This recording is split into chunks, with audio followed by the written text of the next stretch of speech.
Dom, how are you? Good, Mike. Good. Thank you for inviting me today. Mate, it's such a, I was just saying before, I was like, the most challenging thing with these podcasts is making sure the guest has the microphone closer, and I start way out here to kind of kick us off. Dom, you're our first home builder coming Great. onto the podcast for Fantastic. iBuild New. Thank you so much for doing it. No problem. And great to be kicking off with Australia's #1 home builder. Well done, Mike. Look forward to having a chat with you today. Awesome, man. So should we just kick it off with, where do you see the kind of house and land market right now? And then what's 2026 kind of looking like to you? Yeah. Well, at the moment, there's lots swirling around in the media. And so people might think, marketplace might be in an interesting sort of place at the moment. But the reality is demand is still there.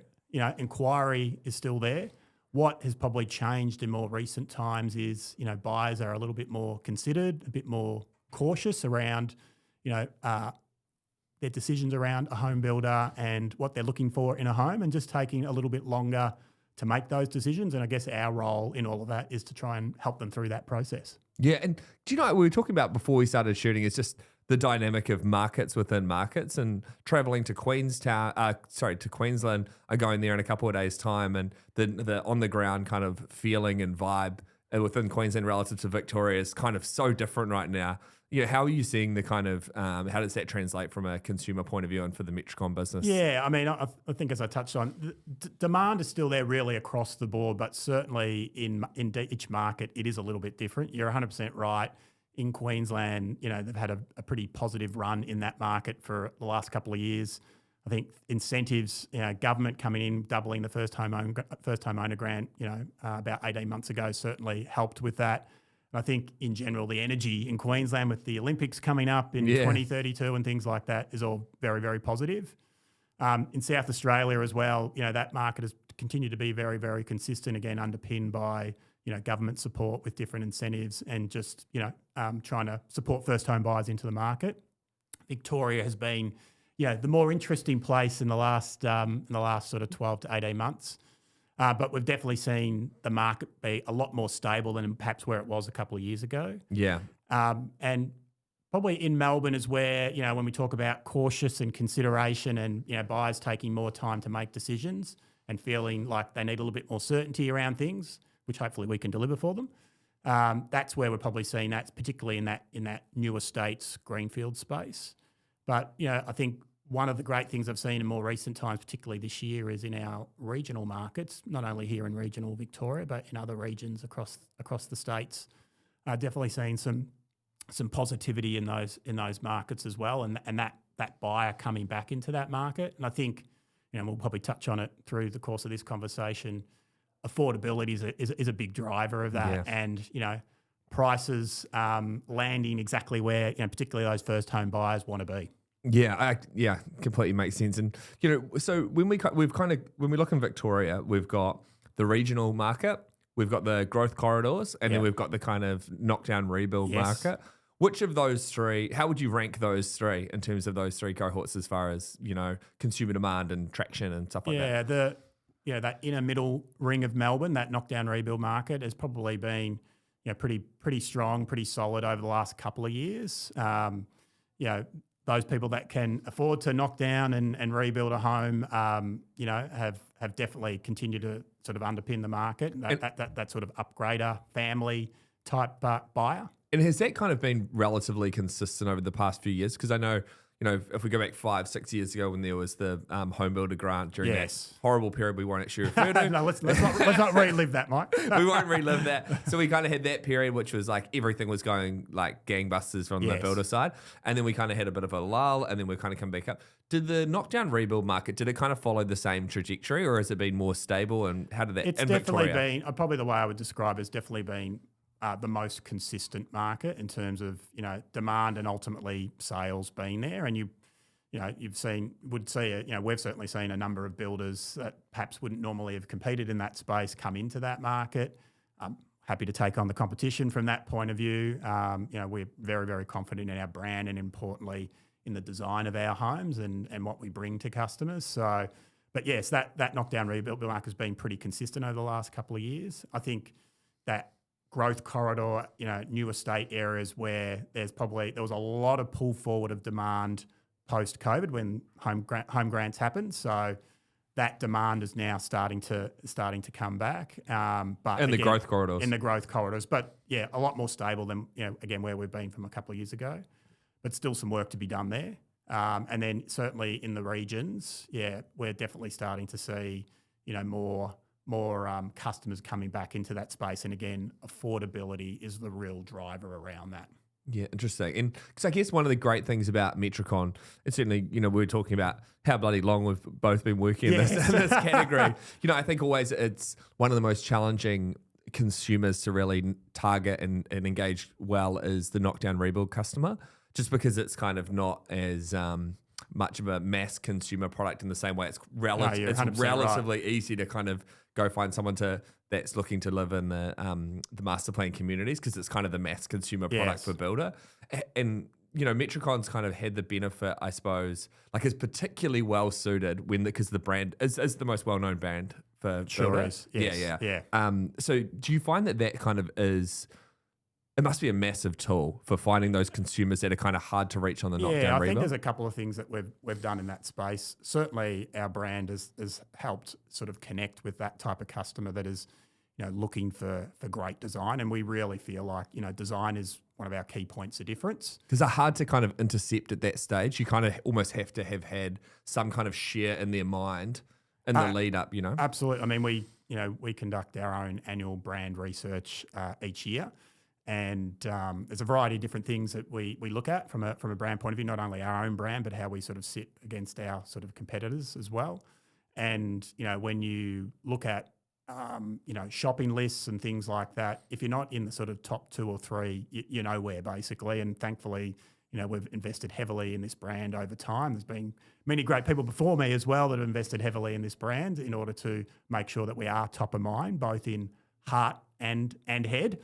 And that we get on the shopping list for customers. But from a Knockdown rebuild point of view, the other thing that we've invested heavily in as well is making sure that we've got focus, specialty of design and service in that space. So we're not just displaying homes out in the growth corridors, hoping people will come to us, and then providing them with a homogenised sort of service back into the Knockdown rebuild space. We've got dedicated salespeople, dedicated customer service and building teams as well that specialise specifically in that space to make sure we deliver the best possible outcome for people. And how do you kind of think about it as far as you kind of have the Metricon main brand and then you've got sub-brands like ABC and others. How do you kind of how do you think about the trade-offs between when you've got the most well-known brand, but then you kind of want to have a specialty kind of being like, hey, consumer, we're talking specifically to you for this specific use case, like for example with ABC with the first home buyers. Right. How do you think about the trade-off of those things in terms of Knockdown? Running that sort of portfolio it can be challenging at times. Ultimately, Metricon is the master brand, and we really sort of operate in a branded house type scenario. So yes, Metricon is the master brand. It's the endorser of the other sort of segment or sub-brands that we have in the market, like a Home Solution by Metricon that targets first home buyers, or a Signature by Metricon that's really trying to target that Knockdown rebuild customer. And we try and make sure, that master brand stands for something, but ultimately then we're trying to solve problems for people within different segments of the market. And then as it relates to the Australian Building Company brand, that very much is a deliberate separate strategy that sits outside of the master brand, where we're introducing another brand into the market that's really trying to target that more affordable end of the market. Yeah, it makes sense. And so talk to me through the kind of like leading indicators. Obviously, you've got, as we mentioned before, you've got South Australia, charging, Queensland. Consistent. You've got WA, which is, are you guys in WA? No, we're not. Not in WA? No.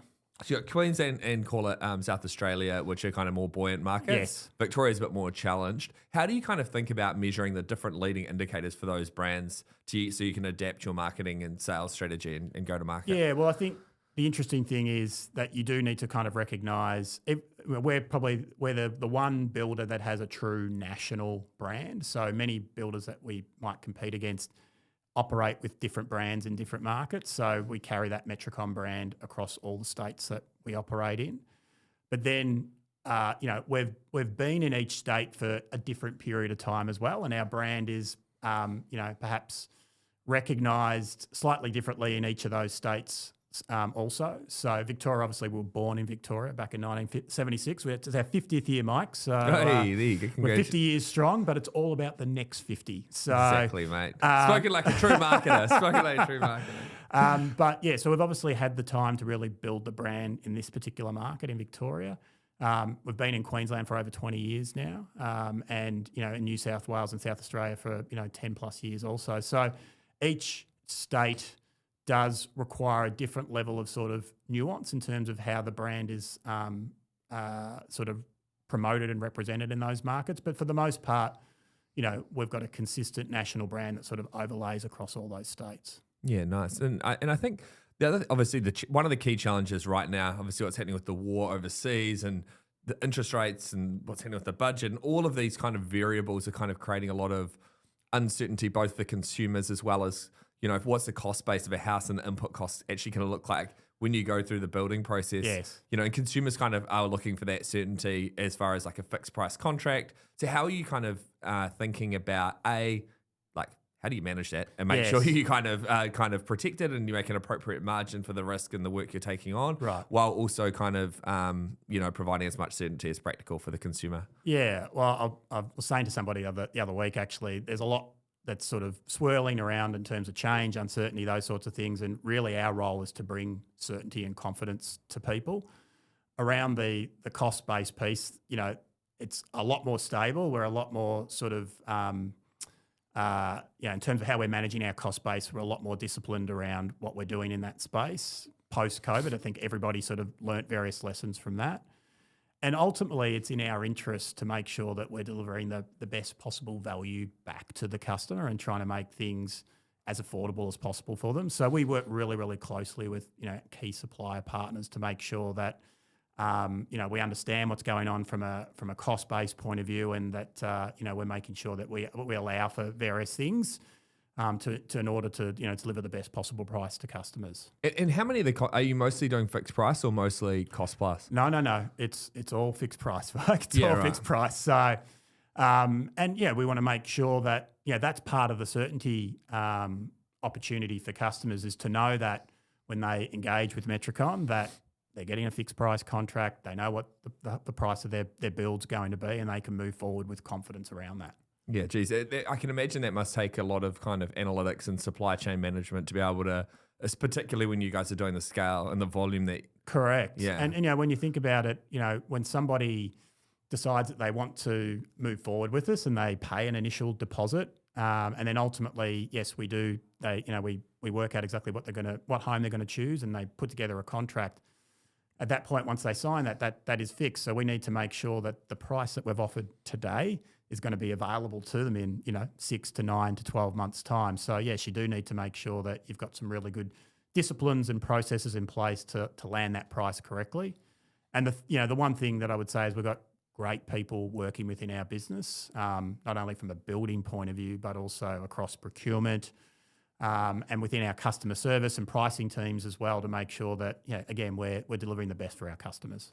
And what kind of advantages do you find from having scale? Because I mean, when you're, value managing supply chain and kind of working out how do we make sure the customer kind of ends up with the best thing, and yes, and also the kind of the delivery model from a margin point of view is sustainable for the business. How do you kind of think about leveraging scale, and both from a marketing point of view, I guess, as well as a delivery and pricing? Yeah, well, from a supplier partner and trade-based point of view, what scale gives us and gives them is certainty of volume that's coming to them, and they can then price, and their costs back to us accordingly as well. And when we work with we've got thousands of subcontractors and trade people that we work with across our homes every day, every week, every month, every year, knowing that those jobs are coming through and those builds are coming through consistently on a weekly, monthly basis is what enables us to be able to work closely with them and get the best possible prices, and ultimately best possible quality and service outcomes as well. Great. And so let's talk a bit about the the house and land package kind of market. Often for the Australian dream, is having, a bit of land and a house, and obviously those things adjust over time with different demographics changing as the profile of the immigration kind of changes over time. How has the kind of 5% deposit piece been able to impact, access to the market for people? And is that dream still alive, and where does it sit now? The dream is absolutely still alive. I mean, you might read various things in the media that say that the dream may be not quite there anymore, but I can tell you that, again, demand inquiry is still there. Customers really aspire. The aspiration is still to want to live in a new home for all of the great reasons why new might be better than established. Hey, we're banging that drum always, man. Whether it's apartments or whether it's home builders, it's all new. Absolutely. So, yeah, the aspiration's still there. I think, again, government schemes like the 5% have been helpful to help enable people to be able to access and get into the market. Ultimately, as well, we need government support around making sure that we can build more homes for more people, and structurally into the future that, we've got enough tradespeople coming through from a training and an apprenticeship point of view.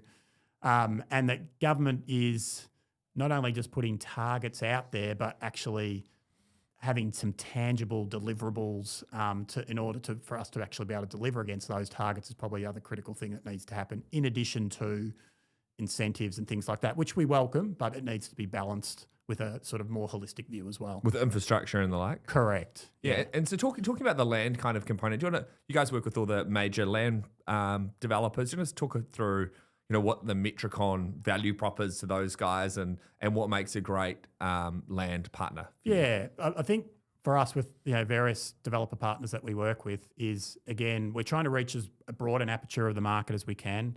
We're trying to do that as affordably as we can. Land developer partners have the same objectives as well. They're trying to reach as wide a market as they can and trying to do that as affordably as possible. And I think the way that we work well with our developer partners is that we've got a real breadth of designs and different homes that can work with all the various land types and lot sizes that they've got. So anything from detached homes across various land sizes that might service that family or upgrade customer, through to first home buyers trying to get into the market, through to working with developer partners with more integrated type solutions where we're looking at things like townhomes and things like that to really drive that affordability piece and puzzle, basically. And how do you see the mix of that type of stock? I know, it feels like townhouses are kind of having a bit of a moment right now. Do you see that kind of being an ongoing thing, or how do you? What's your kind of read on that? The trend is well and truly in. They're here to stay, and I think importantly, perhaps many years ago, a townhouse might have been a bit more of a dirty word as far as that as an option for people. But the reality is that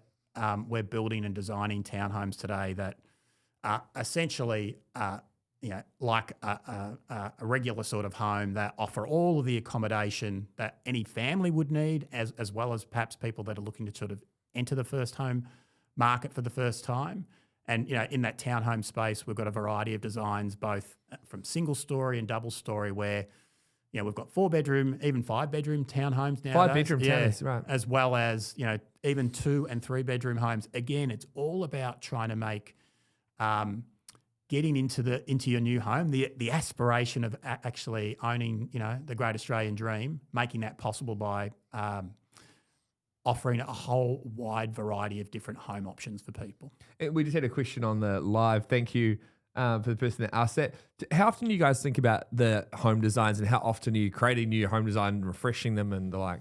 Yeah, I mean, it's an absolute passion for our business, and it's really... I wasn't sure what you were going to say that. When you're like, it's an absolute... Thank God I used the word passion. Yes. And has really been the DNA of, what's made this brand great, what's made Metricon brand great is design. We've got a design team nationally and within our states that are working constantly on what are the next designs that are coming through, and there's a variety of different ways that we achieve that in terms of designing homes, whether that's input from our sales teams on the ground and giving real-time feedback in terms of what the market is looking for, as well as searching for inspiration around what future of home would look like, attending various events like, things in Milan and stuff like that to give us ideas about what home could look like in the future. And something that, we've invested heavily is around innovation and future of home. So, for example, The future of home being Yeah. interesting. Yeah, so we've actually got it's something that we do biannually where we've got a design summit. It's actually happening next week. I've been fortunate enough to get along to that as well. And at that design summit, we have all of our design team, both home designers and interior designers from around the country come together. Got some key supplier partners as well as some people like leading architects, futurists, those types of things to sort of talk about where the future of home's going, not only today, but also into the future. And then to really look to how does that inform our designs moving forward and what we offer the customer. And I can tell you, like the last event that we did, which was out of Tasmania at the time, out of that particular event, actually what came of it was there was a wellness concept home that came out of that particular event and is currently being designed and will be built shortly. Cool. And it's about showcasing what's possible around future home from a wellness point of view, from a sustainability point of view. And really excited about that because that will then help inform how that flows down to our homes that we're offering today as well. I was actually chatting with a friend of mine who's a developer earlier this week, and he was saying that he went on a trip recently to Europe and having a look at some of the different factories and things. And he said what he was surprised by is how the relative percentage that we kind of have exposure to from how many products are here. So he was saying maybe he thinks it's like 20 to 30% of the products are available in Australia. Right. And a lot of it's regulation related, that they kind of aren't able to bring products in. Have you seen that before? I wasn't aware of that. Well, I think part of it, yes, I'm sure part of it will be regulation. The other part is just, tastes and styles, right? Yeah. So there are some interesting things that you might see at a European trade fair around home and interior styles and things like that just might not land for the Australian lifestyle and how we like to live and feel within our homes, basically. But it certainly helps inform and inspire us at the same time. And obviously with the immigration profile changing, if you go back 10 years ago, we had a predominantly Chinese immigrant profile. Right. Now today there are a lot more Indians coming Yes. in. How do you think about kind of evolving the housing style and design and tastes to match the kind of what the consumer's looking for? Yeah, I mean, if we take our Indian community and, when we talk about the Indian community, the reality is you use the word India, but in fact, there's different people from both North and Southern India that all have, slightly different tastes and styles and things like that as well, and different environments that they've grown up in, and then therefore the types of homes that they're looking for also. There's a number of things within the home that that might help inform our design around how spaces are used, potentially allowing for prayer rooms, how we sort of do things in wet areas and bathrooms and things like that. But I think probably one of the biggest driving forces has been that multi-generation type living. Yeah, and in particular designing homes that can accommodate not only the nuclear family but also grandparents as well, and particularly within the Indian community, other friends and family, so other adults that might come and stay for extended periods of time. So that you really then start to have to think about, if I've got more than 2 adults, I've got 3, 4, maybe 5 adults living in a home, how do I best accommodate them from, bathrooms, toilets, living spaces, all those types of things. So it really helps drive what we're thinking about from a design point of view as well. I mean, that kind of makes sense why you'd have like a 5-bedroom townhouse. Correct. Right? Exactly. That's kind of exactly the thing, yeah. Yeah, and within our normal range of home designs, we've got plenty of 5-bedroom homes, all with en suites to bedrooms and things like that. Typically, other things that you'll see nowadays is guest bedrooms or even master bedrooms to both ground floor and to first floor as well.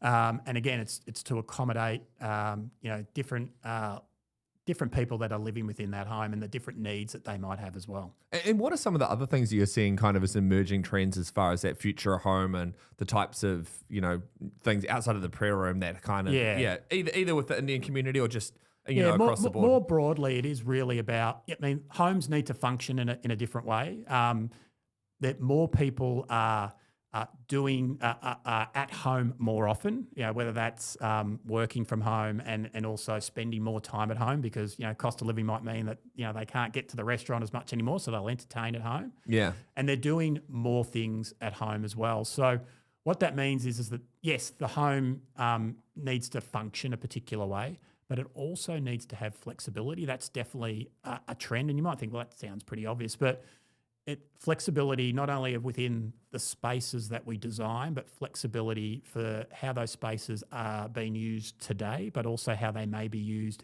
into the future as well. And you think about, and Mike, you were saying you've got a growing family in terms of how your family uses that space today based on the age of your children. And then as they grow up, how that space needs to evolve. And you'll see that it will change for you over time. You don't know it just yet, but I can tell you, I can tell I've got a 21-year-old son, so it has changed certainly over time. And so that flexibility of spaces is really, really important. The other thing is just how the home feels. And that's really, really, and I touched on before around wellness and things like that, but people, again, are spending more time at home. Home is kind of the hub, the haven. And so I want to feel safe. I want to feel comfortable. I want to be able to have some personal expression within my home that reflects who I am. And when I'm walking around that home every day, I want to be able to feel that as well and feel good about that. Yeah. And I think like you on the money with when we've got the kind of pressure on the costs of living and then, we're seeing sort of increases across the board from a financial point of view. And oftentimes that kind of requires trade-offs like anything. And so, perhaps the trade-off is, I'm going to eat out less and therefore I need more space, as you suggested. I guess from a housing point of view, the three big variables are kind of location, price point of what you're paying for the build, the location, and then the price. Yes. How have you seen those kind of three things play off against each other? Well, I think if I had to sort of talk home for a second, and we touched on before how people are being a bit more sort of considered around, their home buying. What that means also is that people are really deeply reflecting on what they want included in their home, and so part of that might be driven by we've got a certain budget, and so we've got to affordably be able to build a new home for a certain price point. So that may then mean that they're really thinking about, and our new home advisors will help them with deciding what are the things that you really must have and what are the nice to haves. So that's that's a really important part of it. And then, yes, the other part being when it comes to land as well is, what type of home can I build on a particular size block of land? And land sizes are certainly becoming more compact, again, because land prices continue to grow. And so just like when you go buy a block of chocolate, you still want that block of chocolate to be around the same sort of price, but that block of chocolate's just getting a little bit smaller. So good for the waste, though, isn't it? Exactly. I'm a chocolate guy myself. So land size are getting a little bit more compact. So what that means, and talked about design earlier, and our design team is that we've got to look to design smarter homes that work spaces and land sizes more effectively, while still giving people the livability that they're looking for as well. So it's the combination of those things where people are taking more time to consider the options. And again, our role is to try and deliver certainty and confidence in that decision making. And ultimately, as simply as I can put it, make home buying as easy as possible for them. And with making it easier for people to buy homes, there's a whole bunch of new technology that's coming out. We're working on stuff. I think there's a lot of great stuff happening out there. Land Checker, I think, is doing a great job.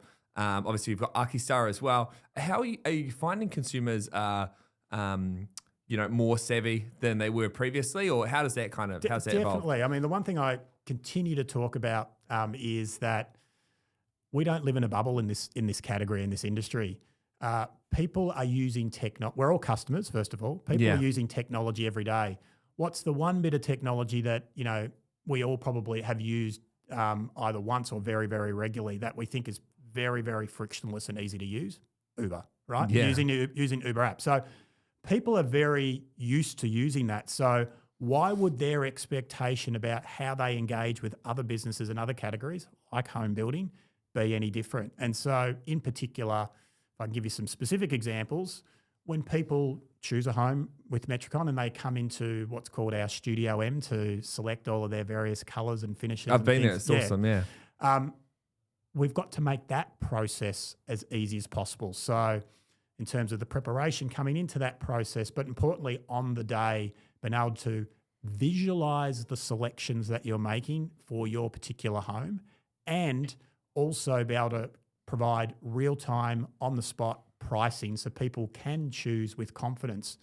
You know, typically in perhaps other builders across the country, you might see that when you go into a studio-type selection centre, you're making selections, but you might not quite know what it's all going to cost. At Metricon, we want to make sure that you're getting that pricing in real time so that you can shop with confidence basically and know what that home's going to cost you as part of that fixed price contract. And I think like oftentimes I talk to marketing people that work in the home builder developer kind of market, and they typically fall into one or two camps. Either retain as much information as possible, don't let the consumer make too many decisions, and then just get them down to the the studio or the display suite or the display home or whatever it is. That sounds so cynical, Mike. Believe it or not, that is still the case. And then there's others that are kind of like, just have everything, but then it can kind of affect the volume of leads that come in. Right. I think there's like a reasonable argument either way for those things. And so how do you think about it, and where does Metricon sit on that? I mean, ultimately, I think we approach it in terms of what's best for customer. So every customer buying group is a little bit different in terms of what their expectations are and things like that. I think, in that knockdown rebuild space, typically people like to know what's going to be included in a home and what that end price will be. And I think ultimately for most customers, they're looking for that certainty. They want to know, just tell me everything that's included and what that price is. So as far as home buying made easy, we're looking to sort of strive for that. From a marketing point of view, yes, we will use various advertising strategies to try and connect with customers to try and create those inquiries. But ultimately, we sort of work hand in glove with our sales team, our new home advisors, so that then ultimately they're providing the best possible experience for customers. Well, I think whether it's what you guys are doing internally, companies like us, Open Lot, right, Land Checker, there's a lot of focus, it seems, right now on making that home builder experience. And I think ultimately that's just going to continue to improve the category. And to you, I think you're a great voice for the market, and thank you for taking the time and come and sharing some stuff. Hopefully, the more that this kind of useful market leadership kind of voice stuff helps the whole market work better. So, Dom, I know you're a busy guy and I appreciate you coming in. Thanks, Mike. Appreciate being on. Thanks everyone that tuned in as well. Have a great day. Thank you.